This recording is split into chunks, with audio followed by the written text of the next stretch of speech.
क्या आप जानते हैं, सफर सिर्फ मंजिल तक पहुंचना नहीं, बल्कि ये एक इबादत है। रसूल ए अकरम सल्लल्लाहु अलैहि वसल्लम ने सफर के कुछ खास आदाब बताए हैं, जो हमारी हिफाजत, सुकून और बरकत के जरिया हैं। आइए जानते हैं, सफर में हमें किन बातों का ध्यान रखना चाहिए।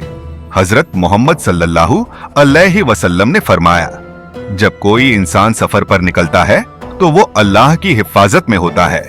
सफर से पहले नीयत साफ रखें कि आपका सफर हलाल और नेक मकसद के लिए है। घर से निकलते वक्त पढ़ें, बिस्मिल्लाह तवक्कलतु अलल्लाह। घर वालों से दुआ लेकर जाएं और रास्ते में जिक्र करना न भूलें। नमाज का खास ध्यान रखें, चाहे कसर छोटी नमाज ही क्यों न पढ़ें। फिजुल बातें, झगड़े और गुनाह से बचें। अगर रास्ते में कोई परेशानी आए तो पढ़ें, अल्लाहुम्मा अंत साहिबु फिस सफर वल खलीफतु फिल अहल। और जब घर लौटें तो अल्लाह का शुक्र अदा करें कि उसने सलामती से वापस बुलाया।